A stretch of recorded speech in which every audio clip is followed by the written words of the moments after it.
Membicarakan Anies Baswedan memang nggak ada habisnya. Selalu saja ada kelucuan-kelucuan yang diberikan beliau ini dari dalam setiap kebijakan-kebijakannya.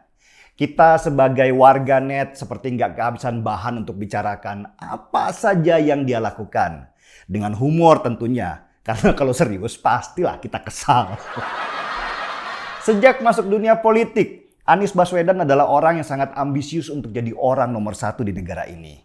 Kemunculan Anies saya deteksi waktu ia dengan PD-nya ikut konvensi Partai Demokrat di tahun 2014. Anies yang waktu itu menjabat Rektor Paramadina memang kurang dikenal namanya. Ia tenggelam di nama-nama besar tokoh publik yang lainnya. Dan dia gagal. Ya iyalah, mana mungkin menang konvensi? Wong Partai Demokrat itu partai keluarga. Yang bisa jadi capres di Demokrat itu urutan pertama adalah bapak, kemudian anak, kemudian adik, baru mantu masuk urutan keempat, ipar, dan terus ke bawah. Harus ada ikatan keluarganya.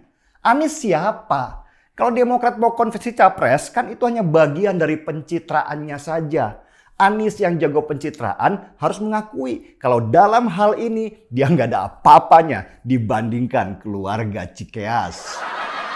Akhirnya Anies ngikut jadi bagian tim ses Jokowi. Kemudian dipercaya jadi Menteri Pendidikan, meski seumur jagung, karena konon dia nggak bisa kerja. Dan akhirnya menjadi Gubernur Jakarta dengan dukungan penuh politik identitas yang merobek-robek kerukunan bangsa. Panggung Jakarta memang panggung megah dalam skala politik nasional. Apapun yang terjadi di Jakarta, beritanya selalu identik dengan apa yang terjadi secara nasional. Jokowi dulu, sebelum menjadi presiden, dia juga menaiki tangga sebagai gubernur Jakarta dulu. Dari sana namanya kemudian dikenal luas sebagai salah satu tokoh nasional. Dan ini yang juga sedang diikuti oleh Anies Baswedan.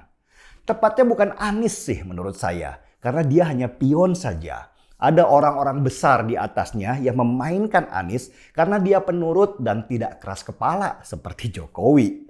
Yang penting buat Anies jadi presiden, udah cukup gitu aja. Yang lain-lainnya nggak penting buat dia. Nah, kesempatan Anies menjadi presiden ini lagi terganjal undang-undang yang sekarang. Nama undang-undangnya Undang-Undang Pemilu Serentak. Sejarahnya Undang-Undang Pemilu Serentak ini dimulai ketika Effendi Ghazali dari Universitas Indonesia dan Koalisi Masyarakat untuk Pemilu Serentak menggugat Undang-Undang Nomor 42 Tahun 2008 ke Mahkamah Konstitusi. Gugatan mereka dikabulkan dan terbitlah keputusan MK untuk menetapkan Undang-Undang Pemilu Serentak.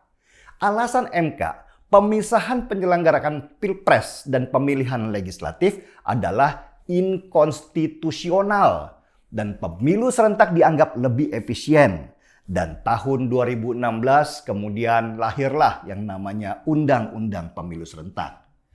Undang-Undang Pemilu Serentak baru bisa terlaksana di pemilu 2024 nanti. Karena yang repot adalah mengatur kembali manajemen di dalam pelaksanaan pemilu. Jadi bisa dibilang tahun 2024 nanti adalah pertama kalinya Undang-Undang Pemilu Serentak diadakan. Catat ya, pertama kali. Nah, yang masalah adalah ada beberapa partai yang tiba-tiba ingin merevisi Undang-Undang Pemilu Serentak yang bahkan belum dicoba untuk diselenggarakan. Beberapa partai itu ingin merevisi Undang-Undang Pemilu Serentak. Ini yang bikin aneh. Lah belum dicoba kok sudah direvisi. Gimana ini? Ada indikasi bahwa beberapa bohir ingin menaikkan Anies Baswedan ke pentas Pilpres di tahun 2024. Masalahnya, jabatan Anies Baswedan sebagai Gubernur DKI habis di tahun 2022.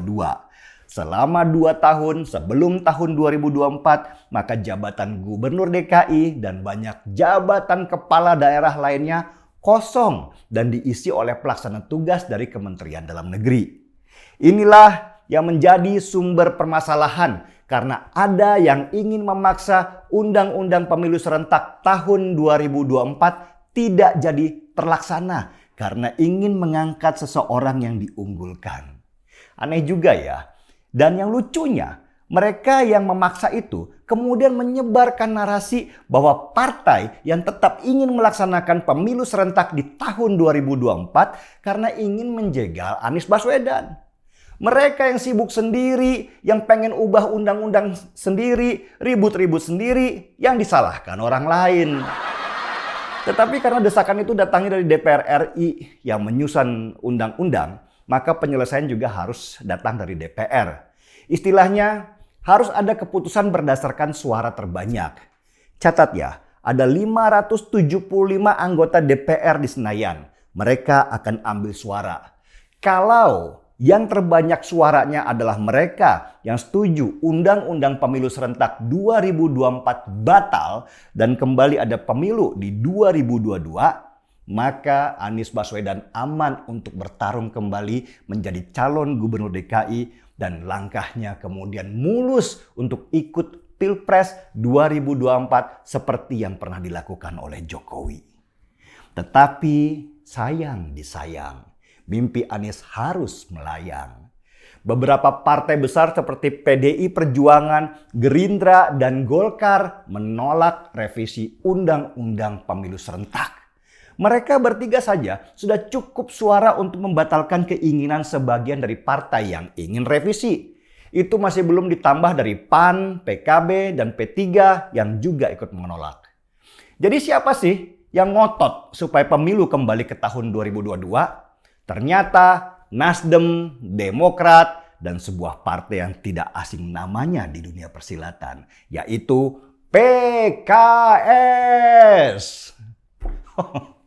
Ternyata mereka yang pengen angkat-angkat Anies Baswedan. Ya sutralah. Cuman karena mereka partai-partai yang kecil kursinya, jadi ya nggak cukup untuk memaksakan kehendaknya supaya pemilu 2022 harus terlaksana. Anies pasti kuciwa berat. Nanti 2022 dia harus turun panggung dan nganggur 2 tahun. Dan pasti namanya bakalan hilang. Sedangkan salah satu lawan terkuatnya yang disiapkan oleh PDI Perjuangan untuk bertarung di Pilgub DKI 2024, yaitu Bu Risma, masih punya panggung sebagai Menteri Sosial. Ambiar kan? Ya harusnya Anies bisa ikhlas lah kalau nggak terpilih lagi nanti. Minimal selama dia menjabat kita tahu potensi dirinya, yaitu jago mewarnai. Mungkin Anies bisa bikin taman bermain untuk anak-anak PAUD untuk mengisi waktu luangnya. Sehingga hasrat mewarnai dia jadi tersalurkan.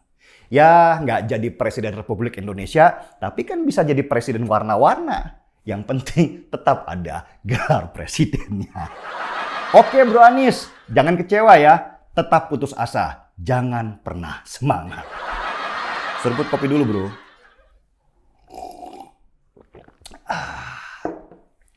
Markisa. Apa ya kepanjangannya? Mari kita dansa. Saya Denny Siregar. Kita di acara Timeline.